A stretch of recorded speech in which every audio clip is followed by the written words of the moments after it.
Hello students, আজকে তোমাদের জন্য ক্লাস 7 এর প্রশ্নবিচিত্রা 2026 ম্যাথমেটিক্সের মডেল কোশ্চেন পেপার 6 আলোচনা করছি। দেখে নাও পেজ নম্বর 145। প্রথমে একের দাগ নিচের প্রশ্নগুলি উত্তর দিতে বলেছে। প্রথম যে কোশ্চেন দিয়েছে x+7 তার হোল স্কোয়ার সমান x² প্লাস 14x + k হলে কে এর মান কত। দেখো কেটা বসে আছে কোথায়, a² plus 2ab plus b square. এখানে বি কত, 7, তো 7 স্কোয়ার মানে 7 7 49। তাহলে সঠিক উত্তর হবে বি এরটা। 49/91কে কোন ভগ্নাংশের সাথে গুণ করলে গুণফলের বর্গমূল 1 হবে। প্রথমে 1 বর্গ সমান হচ্ছে 1 আসছে, তাহলে 1 ভাজিত 49/91 করলাম সমান 1 গুণিত 91/49 সমান দিয়ে 91/49। তাহলে এ করলে বর্গমূল করলে বর্গমূল বলছি, পূর্ণ ভাঙলে 1 পূর্ণ 42/91। এরপর দেখে নেব একটি ত্রিভুজের মধ্যমগুলি কটি বিন্দুতে ছেদ করে। একটি ত্রিভুজের মধ্যমা একটি বিন্দুতে ছেদ করে, তিনটে মধ্যমায় কী হচ্ছে একটি বিন্দুতে ছেদ করে। এরপর সত্য মিথ্যা এ বি সমান দেওয়া আছে, এটা ঠিকই দেওয়া আছে। এরপর দেখে নেব দুয়ের দাগের নিম্নত প্রশ্নগুলির উত্তর দিতে বলেছে।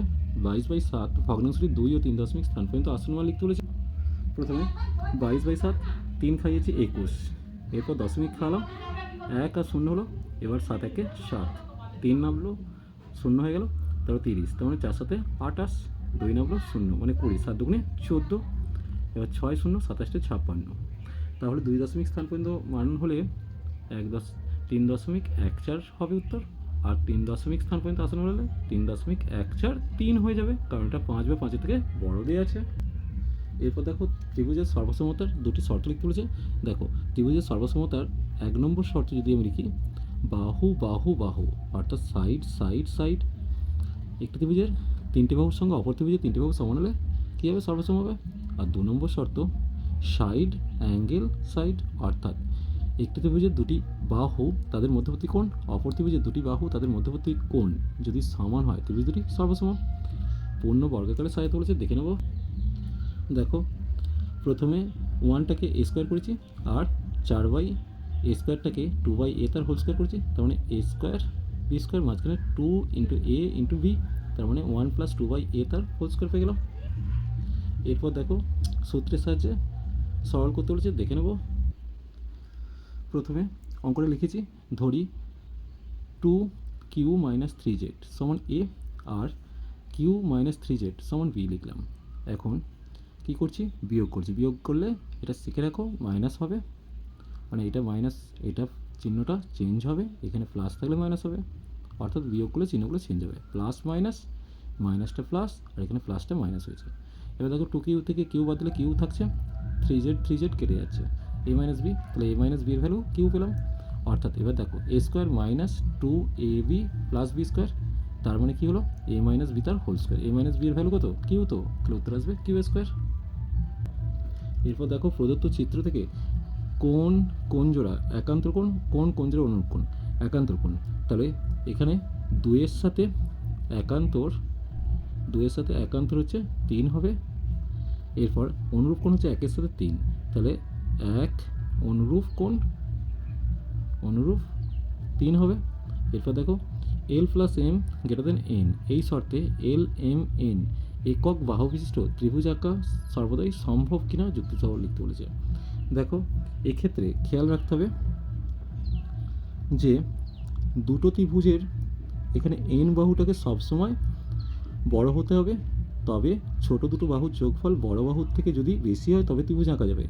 n এর মানটা যদি l আর m এর থেকে ছোট হয় তাহলে ত্রিভুজ আঁকা সম্ভব নয়। তাহলে এটা সম্ভব তখনই n > l বা m হলে আঁকা সম্ভব, আর n যদি l বা m এর থেকে ছোট হয় তাহলে আঁকা সম্ভব নয়।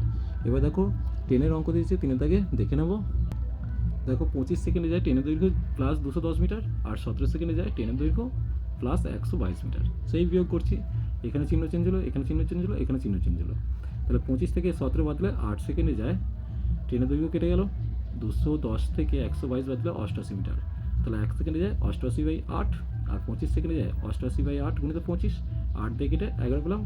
এবার 25 আর 11 গুণ করলে 275, অর্থাৎ ট্রেনের দৈর্ঘ্য হলো 275 থেকে 210 বাদ দেবো, তাহলে 65 মিটার। এবার গতিবেগ বের করতে গেলে একদিকে সময় একদিকে দূরত্ব, 8 সেকেন্ডে 88, 36 সেকেন্ডে কত? সময় ও দূরত্ব সরল সমানুপাতে আছে, তাহলে অনুপাতটা কত লিখব? 8:3600 88 জিজ্ঞাসা চিহ্ন, অর্থাৎ দূরত্ব আসছে 3600 গুণিত 88/8, 8 দিয়ে কেটে 11 হলো। এবার 3600কে 11 দিয়ে গুণ করলে 39,600 মিটার। এবার কিলোমিটার করলে 1000 দিয়ে ভাগ করছি, অর্থাৎ 39.6 কিমি। তাহলে ট্রেনের গতিবেগ ঘন্টায় 39.6 কিমি। এরপর দেখো এখানে এই অঙ্কটা দিয়েছে, দেখে নেব। দেখো ট্রেন দুটি একে অপরকে অতিক্রম করলে মোট দূরত্ব যাবে সমান দুটো ট্রেনের দৈর্ঘ্য মানে 440 মিটার। এখন ট্রেন দুটি পরস্পরের দিকে এগিয়ে আসছে, তাই আপেক্ষিক গতিবেগ হবে ট্রেন দুটোর গতিবেগের সমষ্টি, তাহলে 79.2 কিমি পার ঘন্টা। এখন তো 79.2 কিমি সমান 1000 দিয়ে গুণ করলে মিটার করলাম, দশমিক তুলে নিচে 10, 0 কেটে কত হচ্ছে? 79,200 মিটার। 1 ঘন্টা মানে 36 সেকেন্ড। তাহলে দূরত্ব আর সময়, তাহলে 79,200 যেতে সময় লাগে 36 সেকেন্ড, আর 440 যেতে কত সময় লাগবে? দূরত্ব কমছে তাই সময়ও কমবে। সহজ সম্পর্ক ভগ্নাংশ কত হবে? 440/79,200, কারণ এটা ওপরে থাকবে এটা নিচে থাকবে। তাহলে সময় সমান কত? 3600 গুণিত 440/79,200, দুটো শূন্য কেটে দিলাম। এরপর কী হলো দেখো, প্রথমে 36 দিয়ে কেটে 22 পেলাম, 22 দিয়ে 44কে কেটে 440কে কেটে 20 পেলাম, অর্থাৎ 20 সেকেন্ডে অতিক্রম করবে। এরপর দেখো 4-এর দাগের প্রথম যে অঙ্কটা দিয়েছে দেখে নেব। দেখো 0.4 বর্গ, 0.4কে স্কোয়ার করলাম, তার মানে দুটোর আগে দশমিক, 0.16। 0.3 বর্গ, 0.09, এদের যোগফল কত হবে? 0.25। এর বর্গমূল করলে 0.5 পাবো। এরপর দেখো এই ছেলে মেয়ের টাকা ভাগের অঙ্কটা দিয়েছে, দেখে নেব। দেখো 22 টাকা সমান 2200 পয়সা। এবার মোট ছেলে মেয়ে 8 + 7 মানে 15 জন। 15 দিয়ে ভাগ করছি। দেখো দশমিকের পর 3টে সংখ্যা নিয়েছি, তাহলে এসে যাচ্ছে 146.67 প্রায়। তাহলে প্রত্যেকে 146.67 পয়সা করে পাবে। এখন 8 জনে মোট কত এত পয়সা এসছে? টাকায় কনভার্ট করলে কত হবে? 11.73 টাকা। আবার 7 জন মেয়ে পাচ্ছে 1026.69 পয়সা। এবার এই 6টার থাকার জন্য এটা 7 হয়ে যাবে, অর্থাৎ টাকা করলে 10.27 টাকা। তাহলে 8 জন ছেলে মোট পাচ্ছে এত টাকা, 7 জন মেয়ে মোট পাচ্ছে এত টাকা। এবার দেখো মোট টাকাটা 22 টাকার সঙ্গে সমান হলো। এরপর দেখো এই অঙ্কটা দিয়েছে, খুব কমন অঙ্ক। দেখো প্রথম অঙ্কটা টুকেছি, এখন 8টাকে ভেঙে 2 করে নিচ্ছি, তাহলে 2 × 4 করবো, তাহলে 4xy করলাম, মানে 4ab সূত্র ফেলার জন্য, আর ইন্টু 2a² + b²। তাহলে 4xy সূত্র কত হবে? x প্লাস তার whole square minus x minus y তার হোল স্কোয়ার, আর 2 × x² + y² সূত্র কি? x + y তার whole square plus x minus y তার হোল স্কোয়ার। এবার এর মান 5 দিয়ে আছে, প্লাসের মান, আর মাইনাসের মানটা 1 দিয়ে আছে, 5² - 1², এটা 5² + 1², তার মানে 25 - 1 ইন্টু 25 + 1, 24 × 26 মানে 624 উত্তর আসছে। এরপর দেখো এই অঙ্কটা দিয়েছে, দেখে নেব। দেখো প্রথমে m-2 করলাম, -1/m-2, আর এটা 6 - 2 করলাম, তাহলে m-2 -1/m-2 সমান 4 পেলাম। উভয় পক্ষকে বর্গ করলাম, তাহলে m-2 -1/m-2 তার হোল স্কোয়ার সমান 4²। তাহলে এটা হচ্ছে m-2 তার whole square -2 × m-2 into 1/m-2 plus 1/m-2 তার হোল স্কোয়ার। খেয়াল করো এটা a² - 2ab + b² সমান 16 পেলাম। এটা কেটে গিয়ে এখানে -2 পড়ে থাকছে, এই -2 এদিকে এসে 18 উত্তর আসছে।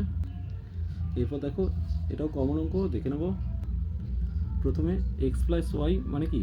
a + 1/a এর সাথে প্লাস দিয়ে a - 1/a করলাম, এই দুটো কেটে গিয়ে 2a থাকছে। x - y মানে কি? a + 1/a মাইনাস দিয়ে a প্লাস হয়ে যাবে 1/a, এই দুটো কেটে গিয়ে 2/a। এখন x4 + y4 - 2 x² y² আছে, তো এটাকে সাজাচ্ছি। x² তার whole square -2 × x² into y² plus y² তার হোল স্কোয়ার, তার মানে কি? a² - 2ab + b², তার মানে a - b তার হোল স্কোয়ার, অর্থাৎ এটাকে a² - b² সূত্র হলে x + y, x - y, বাইরে স্কোয়ার আছে।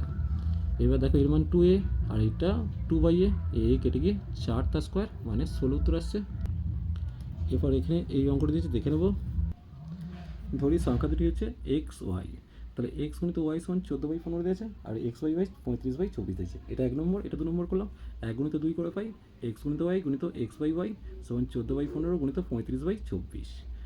এরপর দেখো 5 দিয়ে কেটে 3 করলাম, 7 পেলাম। এরপর 2 দিয়ে কেটে 7, এখানে 12। তাহলে 49/36, এখানে ওয়াই কেটে গিয়ে এক্স স্কোয়ার সমান 49 মানে কত 7, আর 36 মানে কত 6, 7/6 তার স্কোয়ার। তাহলে এক্সের মান পেলাম 7/6। এবার 1 নম্বর সমীকরণে এখানে 7/6টা বসাবো, তাহলে 7/6 গুণিত ওয়াই সমান 14/15 লিখবো। তাই লিখেছি দেখো 7/6 গুণিত ওয়াই সমান 14/15। তাহলে ওয়াই সমান কত 14/15 গুণিত 6/7 হয়ে যাবে। এবার 2 থেকে 3 দিয়ে কেটে এখানে 2 পড়লো, এখানে 5 পেলাম, 7 দিয়ে কেটে 2 হলো।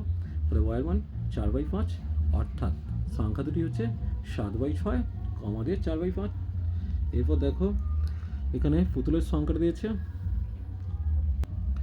দেখো এগুলো প্রথমত এখানে দেখো অঙ্কটা করেছি, স্কেলগুলো আগে দেখে নাও।